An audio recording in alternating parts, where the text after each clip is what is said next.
नमस्कार, जय हिंद मित्रों। आप देख रहे हैं सब तक न्यूज और मैं हूं जितेंद्र।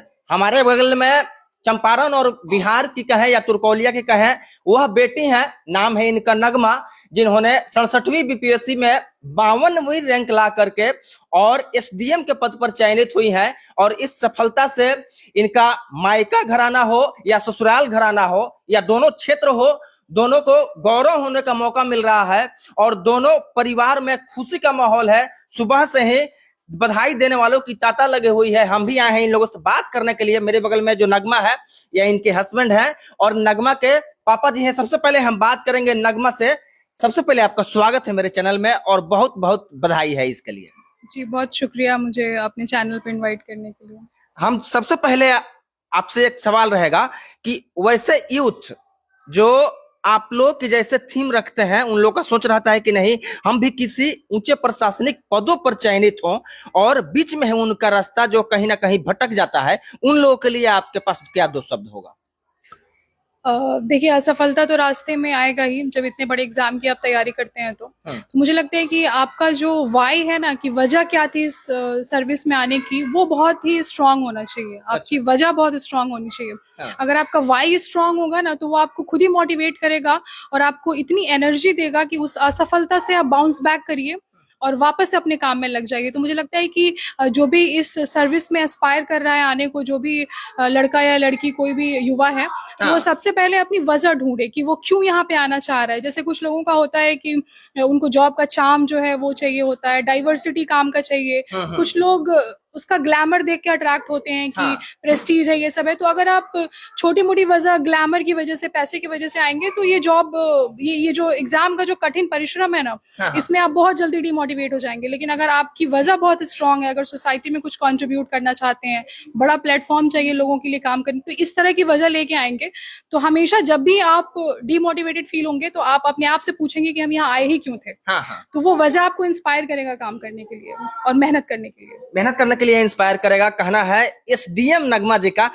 आपकी प्रारंभिक शिक्षा कहाँ से हुई थी, उसके बारे में हम जानना चाहेंगे। उसके बाद हायर एजुकेशन के बारे में आप। जी, मेरी प्रारंभिक शिक्षा जो है वो तुर्कोलिया श्री राजा राम उच्च विद्यालय से मैंने अपना 10th तक की पढ़ाई मैंने वहीं से की है। फिर मैंने डिप्लोमा इंजीनियरिंग किया अलीगढ़ मुस्लिम यूनिवर्सिटी से। फिर मैंने बीटेक किया इंफॉर्मेशन टेक्नोलॉजी में, कंप्यूटर साइंस, वो मैंने इंटीग्रल यूनिवर्सिटी लखनऊ से किया।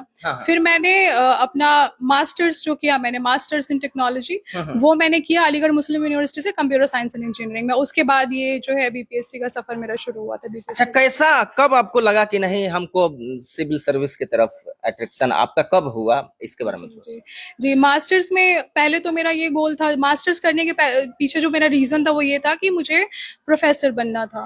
मुझे टीचिंग के लाइन में जाना था, तो क्योंकि मुझे टीचिंग का बहुत शौक है, तो शुरू में यही सोच के मैंने मास्टर्स किया कि एक प्रोफिशिएंसी डेवलप हो जाएगा, फिर टीचिंग में जाने में हेल्पफुल होगा डिग्री मेरा। बट जब एमटेक के फाइनल ईयर तक हम पहुंचे, तो एक होता है कि टीचिंग तो ठीक है, टीचिंग में भी कहीं ना कहीं आप सोसाइटी में चेंज लाने की कोशिश करते हैं, बट फिर आपको फील होता है कि क्या कुछ इससे बड़ा किया जा सकता है, इससे बड़े लेवल पे कोई बदलाव आप ला सकते हैं। तो जब भी कुछ सामाजिक बदलाव की बात होती है, तो सिविल सर्विसेज का जो परीक्षा है ना, वो सबसे टॉप पे रहता है आपके प्रायोरिटी में, कि ये परीक्षा आपको इतना बड़ा प्लेटफॉर्म दे देता है लोगों के लिए काम करने का। तो यही मोटिवेशन था। जब मुझे एक्सपोजर मिला, इसके बारे में ज्यादा पता चला, तो मुझे लगा कि इसमें एक बार तो आपको डेफिनेटली ट्राई करना चाहिए। तो वहीं से शुरुआत हुई। अच्छा, शादी को आपके 9 वर्ष हो गए हैं, जैसा कि आपके हस्बैंड बताए हैं, और 9 वर्ष होने के बाद में 2 बच्चे भी हैं, तो एक कुशल गृहिणी होने के नाते और उसके बाद में परिवार को भी संभालना है, बच्चे को भी संभालना है, और हस्बैंड भी हैं, मायका है, ससुराल है, और सबके बीच कोऑर्डिनेशन कैसे आप स्थापित किए? जी बिल्कुल, संतुलन ही जिंदगी का नाम है। तो कोऑर्डिनेशन तो आपको डेवलप करना पड़ेगा। बैलेंस आप क्रिएट करते हैं नेचुरली, तो वो एग्जिस्ट नहीं करेगा कि सब चीजें आपकी टाइम पे होंगी और सब कुछ बिल्कुल सामंजस्य से बैठा रहेगा। तो थोड़ा मेहनत करना पड़ता है इसके लिए, रोज ट्राई करना होता है आपको। तो मेरा ये था कि रिस्पॉन्सिबिलिटी काफी ज्यादा थी, टाइम लिमिटेड है आपके पास, एग्जाम बहुत मुश्किल है, और कई बार इमोशनल बैगेज हो जाता है कि आप ऑलरेडी इतना वो हो जा रहे हैं, एग्जॉस्ट हो जा रहे हैं एग्जाम की तैयारी में, फिर फैमिली को टाइम देना है आपको, घर की बहुत सारी जिम्मेदारियां होती हैं। तो इसमें जो सपोर्टिव इकोसिस्टम एक जो घर वालों ने दिया, वो बहुत बड़ा रीजन था कि हम कंटिन्यू कर पाए इसको। अच्छा, प्रिपरेशन जब आप स्टार्ट किए थे तो आपको ऐसा लगा था कि फ्यूचर में हम एसडीएम के पद पे चयनित हो पाएंगे? देखिए, जो भी एस्पायर करता है इस सर्विस के लिए, उस सबके मन में ये बात होती है कि कभी आप इस एग्जाम में इतने अच्छे अंक ले आए कि आपको एसडीएम का पोस्ट मिल जाए। तो मैं ये नहीं कहूंगी कि मैंने कभी सोचा नहीं था, डेफिनेटली सोचा था, बट ये नहीं लगा था कि पूरा हो पाएगा। वो तो रिजल्ट आने के बाद ही पता चलता है कि आपने अचीव कर लिया है। अच्छा, एक कहावत है कि प्रत्येक सफल पुरुष के पीछे एक महिला का हाथ होता है। आप एक महिला हैं और आज सफल हैं। सफल भी ऐसा है कि पूरे चंपारण में चर्चा है, पूरे बिहार में चर्चा है। तो आपकी सफलता के पीछे किसका हाथ है? इनका हाथ है, बहुत बड़ा हाथ है इनका, यानी उनका भी husband- हाथ है। पापा जी का भी हाथ तो है। जैसे आपने अभी कहा कि हर सफल आदमी के पीछे, पुरुष के पीछे औरत का हाथ होता है, तो एक सफल औरत के पीछे भी आदमी का हाथ होता है। हाँ। और ये दो जो सबसे इम्पोर्टेंट मैन मेरी लाइफ में है, एक मेरे फादर है, मेरे हस्बैंड है, इन लोगों का बहुत बहुत बड़ा योगदान रहा है। एक होता है कि एक फाइनेंशियल बैकअप देना आपको, जब आप मास्टर्स जैसी डिग्री लेके और आप कहते, मतलब अगर ब्लंट लैंग्वेज में बोले तो अनएम्प्लॉयड बैठे हुए थे घर पे आप, बिल्कुल। तो वो एक प्रेशर बिल्ड हो जाता है आपके ऊपर कि आप कुछ काम नहीं कर रहे हो। तो घर वालों ने एक बहुत ही सपोर्टिव इकोसिस्टम दिया कि ठीक है, तुमको इसके बारे में सोचने की जरूरत नहीं है कि आप फाइनेंशियली हम लोग तुम्हें सपोर्ट करेंगे, आप जब तक कंटिन्यू करना चाह रहे हो आप करो इसको। तो दोनों लोगों का बहुत बड़ा हाथ है इसमें। मेरी मम्मी का, क्योंकि जो बच्चे होने के बाद भी आप अगर इसमें कंटिन्यू कर रहे हो इस एग्जाम को, तो बहुत ज्यादा डिमांडिंग और बहुत इमोशनली एग्जॉस्टिव हो जाता है। तो अम्मी का ये था मेरे कि मेरी रिस्पॉन्सिबिलिटी को टेक ओवर कर लेती थी कि तुम अपना टाइम निकालो, तुम अपनी पढ़ाई करो, हम हैं तुम्हारे साथ करने के लिए ये सब। तो ये लोग नहीं होते तो ये हो ही नहीं पाता पॉसिबल। अच्छा, आपका स्टडी रूम यही है? जी, जी। यहीं पर रहना होता है? मोस्टली तो मेरी पढ़ाई जो है वो लाइब्रेरी में होती थी, बिकॉज घर पे थोड़ा सा माहौल वैसा रहता है कि बच्चे हैं और कभी कभी कोई बाहर से लोग आ रहे हैं, बातचीत हो रही है, तो थोड़ा सा डिस्ट्रैक्शन ज्यादा हो जाता है। तो मेरा ये रहता था कि ज्यादातर जो मेरी पढ़ाई होती थी वो लाइब्रेरी में जाके होती थी। अच्छा नगमा जी, ऐसा कॉमन एक फीलिंग्स है कि सिविल सर्विसेज में जाने के लिए बहुत अधिक पढ़ना पड़ता है। देखिए, पढ़ना तो पड़ता है, क्योंकि एग्जाम का जो सिलेबस है, आपने सुना भी होगा कि कहते हैं सिविल सर्विस परीक्षा के बारे में कि everything under the sun is syllabus. तो पढ़ाई काफी डाइवर्स नॉलेज चाहिए इसके लिए आपको, क्योंकि जॉब का नेचर भी ऐसा है कि वो आपको दुनिया के बारे में सब कुछ पता होना चाहिए, क्या आपके आसपास चल रहा है। तो पढ़ना तो पड़ता है, बट ये नहीं कि बहुत ज्यादा अधिक पढ़ना पड़ता है, ऐसा यानी कुछ 24 घंटा में कितना देर पढ़ना चाहिए? हाँ, मेरे हिसाब से तो मैंने 6 से 7 घंटे ही मेरा निकल भी पाता था, और इतना सफिशिएंट है मेरे हिसाब से। कोई भी 18-20 घंटे, आपने सुना होगा लोग कहते हैं, बहुत लोगों का कहना है 18 घंटा पढ़ना। बट वो पता नहीं कौन से लोग होते हैं, वो मेरे से तो नहीं हो पाता, और वो शायद पॉसिबल भी नहीं है। आप अगर 2-3 दिन आप कर सकते हैं, बट उसके बाद आप एग्जॉस्ट हो जाएंगे और छोड़ देंगे। बगल में इशराक साहब हैं, नगमा जी के हस्बैंड है। कैसा फील हो रहा है? बहुत अच्छा, बहुत अच्छा फील हो जी रहा है। बहुत अच्छा। अभी आपके कहाँ पे हैं, किस जगह पोस्टेड हैं, किस डिपार्टमेंट? सुरवली नगर पंचायत में अच्छा। जूनियर इंजीनियर की पोस्ट पे। अच्छा, बहुत सारे लोगों का ऐसा मानना होता है कि बेटियों को तो तवज्जो नहीं देते हैं पढ़ाने के लिए। अधिकतर लोग बेटों को ही तवज्जो देते हैं। तो उन अभिभावकों के लिए आपके पास क्या दोष है? मुझे लगता है पापा ज्यादा बेटर बोल पाएंगे, है ना? मेरे घर में तो ऐसा माहौल नहीं है, लेकिन हम तो यही कहेंगे लोग से कि जो भी अगर पढ़ने की इच्छा रखते हैं उसको आगे बढ़ाइए और उसको पढ़ाइए। और जैसे नगमा आज एसडीएम बनी हुई है, वैसे साहब सब बच्चे बन सकते हैं, कोशिश करेंगे तो। माँ बाप का काम है हौसला बढ़ाना, और बच्चों का काम है मेहनत करना। मेरे बगल में है चाचा ही कहेंगे आपको। सबसे पहले बधाई है आपको, बहुत बहुत शुभकामना है। आपको भी मुबारक हो। कैसा फील हो रहा है? हम कहावत है कि एक पिता को सबसे अधिक खुशी होती है जब उनके जो बच्चे होते हैं वो सफल हो जाते हैं। तो उससे बड़ी सफलता एक पिता के लिए कुछ नहीं हो सकती। उससे तो दूसरा कुछ हो ही नहीं सकता है। जो बच्चों को सफलता मिले तो उससे बड़ी खुशी कोई और होगा। लेकिन नगमा जी का कहना है कि हम अगर सफल हुए हैं तो उसमें सबसे अधिक कंट्रीब्यूशन इन दो शख्स बैठे हुए हैं। बिल्कुल कहना सही है। हाँ। इसमें पूरे परिवार का सहयोग है, लेकिन ऐसा है बच्चों को हौसला देना माँ बाप का ही काम होता है। अच्छा, बचपन में जब नगमा जी थी, छोटी थी, जब पढ़ाई में कैसी थी या कैसे पढ़ते थे? बहुत अच्छी पढ़ने में थी।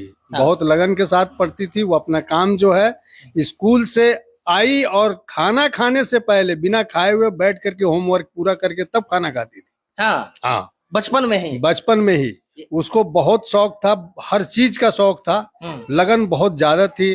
और आज तक उसका रिकॉर्ड रहा है कि किसी चीज में, किसी क्लास में हाँ।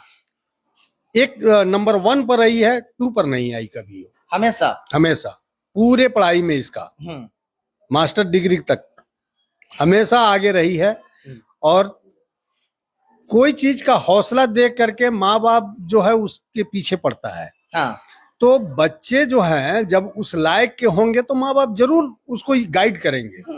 और माँ बाप का गाइड करना सबसे अच्छी चीज है। हाँ अगर गाइड माँ बाप का किया हुआ ही बच्चा आगे जाएगा। हाँ माँ बाप अगर उस पर ध्यान नहीं देंगे तो नहीं होगा। नहीं होगा। अच्छा, वैसे माता पिता जो कि अधिक तवज्जो देते हैं अपने बेटों को पढ़ाने के लिए, लड़कों को पढ़ाने के लिए, और लड़कियों को उतना अधिक वह तवज्जो नहीं दे पाते हैं, प्रायोरिटी नहीं दे पाते हैं, तो उनको आप कैसे मोटिवेट करें? ये गलत है, ऐसा नहीं होना चाहिए, है ना? ऐसा कभी नहीं होना चाहिए। लड़का और लड़की में कोई फर्क नहीं है, कोई डिफरेंस नहीं है, क्योंकि औलाद दोनों है। हाँ दोनों औलाद मेरा ही है। हाँ तो दोनों को एक समान देखना चाहिए। हाँ आज के दौर में जो है हाँ बेटा बेटी में कोई फर्क नहीं है। हाँ तो इसलिए जो है माँ बाप को ये सोचना बहुत गलत है, और ये चीज नहीं सोचना चाहिए हाँ। कि बेटी है और बेटा है, हाँ। ये नहीं। अच्छा, अभी दोनों को बराबर करे। अच्छा, अभी आप किस पद पे हैं, कहाँ कार्यरत हैं? अभी हम रेलवे में हैं, हाँ। और मोतिहारी में ही हैं। पहले सेना में थे, सुने? हाँ, सेना से हम रिटायर्ड हैं। क्या नाम हुआ आपका? मेरा सैयद निजामुद्दीन नाम हुआ। अच्छा। हम सेना में 17 साल नौकरी करके वायरलेस ऑपरेटर का आए हुए हैं और रिटायर्ड हैं। अभी फिलहाल जो है हम इसी विभाग में रेलवे में कार्यरत है। तो आप देखे हैं किस प्रकार से नगमा जी का कहना है कि सबसे पहले जो होता है, जो इच्छुक जो कैंडिडेट्स हैं, जो सिविल सर्विसेज की तरफ अट्रैक्शन होना चाहते हैं, उनका कंसंट्रेशन होना चाहिए, ध्यान केंद्रित होना चाहिए। हस्बैंड का कहना है इनके कि बहुत खुशी है हमको और बहुत ही हम ग्लैड महसूस कर रहे हैं। इनके पापा जी हैं, इनका कहना है कि नहीं, बेटे और बेटियों में कोई फर्क नहीं होना चाहिए। एक बार अंतिम सवाल आपसे, एक बहुत ही चर्चित विवाद हुआ था एसडीएम ज्योति मौर्य का और आलोक मौर्य का, उसके बारे में कुछ आप कहना चाहिएगा? तो देखिए, विवाद था, मुझे लगता है कि उनकी पर्सनल प्रॉब्लम थी और शायद मुझे पूरी नॉलेज नहीं है उसके बारे में, तो मैं कोई कमेंट नहीं कर सकती हूँ कि रियल में क्या सिचुएशन था और क्यों हुआ ये सब। बट मुझे लगता है कि जो उनकी पर्सनल लाइफ के इश्यूज थे वो उनको पर्सनली ही सलट लेना चाहिए था। इसको थोड़ा आउट ऑफ एक्सपोज नहीं करना चाहिए। हाँ, इतना आउट ऑफ प्रोपोर्शन ब्लो करने की जरूरत नहीं थी। सोसाइटी में ऐसे इश्यूज मुझे लगता है कि एग्जिस्ट करते हैं, ये सबको पता है कि ये चीजें होती हैं, बट आप उसको अपने लेवल पे सलट लें, और बस इससे ज्यादा क्या कह सकते हैं। बाकी उनकी पर्सनल चीजें हैं, वो ज्यादा बेटर जानते होंगे। लास्ट क्वेश्चन, आप तुर्कोलिया वासियों के सहित में चंपारण वासियों के लिए जो मान टीनेजर है और जो एक्सेप्ट करते हैं और जो प्रिपरेशन कर रहे हैं सिविल सर्विसेज के लिए, उनके लिए आप क्या कहिएगा दोस्तों? यही कि बस आप मेहनत करते रहिए, लगन होना चाहिए आपके अंदर, उसमें लगे रहिए आप, और अपना एक दृढ़ निश्चय बना के रखिए, उस पर कठोर परिश्रम करिए और गिव अप नहीं करिए कभी। ईमानदार ऑफिसर बनना है या बेईमान? बेईमानी ऐसा डिजायरेबल तो है नहीं, क्योंकि कोई बोले कि ये बहुत अच्छी चीज है और आप ऐसा बन जाओ। डिजायरेबल क्या है कि आप ऑनेस्ट बनिए, तो डेफिनेटली ऑनेस्ट ऑफिसर ही बनना चाहेंगे।